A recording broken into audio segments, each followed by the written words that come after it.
You don't know what you don't know. It's a bit of a conundrum, really, isn't it? And yet, this is one of those weird paradoxes of life that there's so much that we don't know, and we think we know a whole lot more because of the internet and the access to knowledge we have these days. But the truth is that we really don't actually know that much more than we used to. Yes, the freedom and access to information is much greater, but on a general basis, most people don't even bother utilizing that access to information on anything of value or note. But beyond that, often the problem and the gaps of knowledge and stuff fall into the areas of the things that you don't know, you know. I've got to stop saying, but things like that, you might not know about, that you don't know about quantum physics or, quantum mechanics or antagonistic muscles versus, and then muscle imbalances that you have, or that the purpose of abs is extension, not flexion, like all these kinds of things that you don't know these things, because until they become prevalent to you, it doesn't matter. It doesn't mean anything to you. And it's a great example of also things like the reticulative activation system, which is the concept of, the simplest way to explain it is often driving. So if you're driving and you are losing control of the car, in that moment, if your brain is going, do not hit the medium, do not hit the medium, do not hit the medium strip, all your brain is actually hearing is hit the medium strip. You are now focused directly at the medium strip, and that's where you're going to head. And it's one of those really difficult ones in extreme situations to avoid, because everyone, understandably, is like, oh my God, do not do this. But the brain doesn't understand that. You have given it a command. It doesn't understand this do not process. No, I will not. It just hears the main sentence. It's like a toddler. It's the same concept, that all you hear is the toddler version of things. And this is usually a subconscious patterning that we have no idea about, and we need to train it. And as I said, this is a thing that you don't know this. But most people have no idea about the function of this system. And when you utilize it, it becomes this really powerful methodology to improve your life. And that can even come down to, different people use it in different phrases, like the law of attraction, or, karma, or manifestation, or any of these things are often just you pointing your subconscious mind in the right direction, and it starts manifesting and creating and figuring out and working out these things. It's the same concept of like when you try and remember something and you cannot for the life of you remember that word that you're looking for, that phrase or that name or whatever it might be, and then you move on to something else, and then suddenly it pops into your head. It's because you put your brain on to that path, and now it knows what you're looking for and it produces it. And you can utilize this skill in all areas, in goal setting, in focusing, in all this kind of stuff.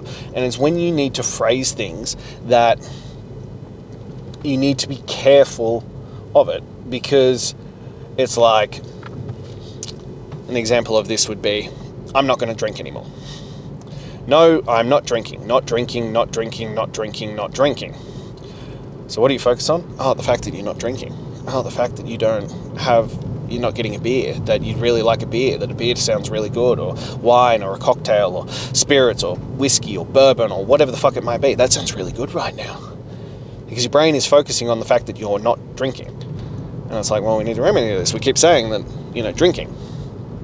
On the flip side, if you phrase things like, I'm choosing to nourish my body, I'm only I'm consuming healthy things, I only consume water, or, things like this, then your brain's like, oh, well, that's not even in, the hemisphere of what I'm kind of doing. I'm thinking more, well, I need a water. I need a good drink. I need something that's going to fuel me. And whatever then your definition of health might be, whether that's water, whether it's kombucha, whether it's, juice or fucking, I don't know. For me, it's water. But when you phrase it that way, you've got to phrase these things in positive connotations, not the reduction of what you're avoiding. It's into the addition and the positive nature of those things. And then you focus on those areas. And again, this comes back to the things you don't know, that you don't know. But that really kind of hit home to me. And there's been two incidents actually, because sometimes I forget, and I think all of us are prone to this, but you don't know what I know. And I know that sounds crazy, but it's a truthful statement of, I've had so many conversations. I've been running my gym for over 11 years. I've been training people for at least 15 years. I have had, countless conversations about exercise, about nutrition, about lifestyle, about stress, about health factors, about all the shit. I cannot keep track of how many times I've had these conversations. So I forget that there are people out there that have no base foundation of this understanding. So when I launch into things and they look at me quizzically, I'm like, oh. And even down to things like 126, like being right here.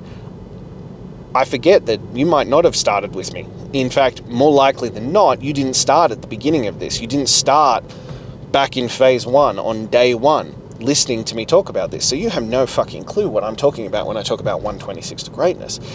You have no clue what I'm talking about with the tenets that are involved when I talk about the weighted walk, the workouts, the animal-based eating, when I talk about fasting, when I talk about hydration, when I talk about keeping your word, when I talk about any of these things, you have no concept of it, because I forget that, you don't know what you don't know, kind of thing. And it's one of those things of, I need to keep reminding myself, and I think it's the same for you, that we have to share the experience the whole time through. And that exploration of it, and there are no stupid questions when it comes to it. I had a guy ask me, and he was like, I have no idea what you're talking about. I'm sorry for a really stupid question. I was like, that's not stupid. That's my fault for neglecting to educate you properly on these different options. And oftentimes, it's this, I said this to a client this morning, and I was like, when you come in at such a base level where you've never done any of this, and this is your first foray into something along these lines, god damn, that's a good place to start. People are like, don't you want a good, strong foundation? I was like, no. You want to start here with nothing, because then you get the newbie gains. When you start and you haven't done anything, that bell curve at the beginning is astronomical. And this applies just to exercise in general. Even if you did the wrong shit, most people will get results for the first 4 to 12 weeks anyway, even if it's fucking horrendous, because they've never done anything before. So their body's like, holy shit, what is going on right now? And then when you combine that with truly, not to toot my own horn, but excellent programming with something that is going to change you. It fucking changed me. I've been training since I was 15 years old, and this program has made me stronger, fitter, healthier, mentally disciplined, mentally stronger, a man of my word. It taught me foundational principles. It taught me how to keep that consistency going. It pushed me beyond all those levels. Imagine what it can do from you if you're starting from 0 and I'm starting at 80. This is the difference. I went from being ashamed of the man in the mirror to having a 6-pack in 4 months. I still eat a shit ton of food. I still eat plenty of the things that I want to. I don't feel deprived because, as we've discussed before, but maybe you don't know, is I changed the view on that. It's not about depriving my body, it's about rewarding my body. It's fueling it to feel its best. So I get out here and I'm full of energy and I can take on the world and I can do anything and everything I want to do. That's the focus of it. So that's the kind of stuff where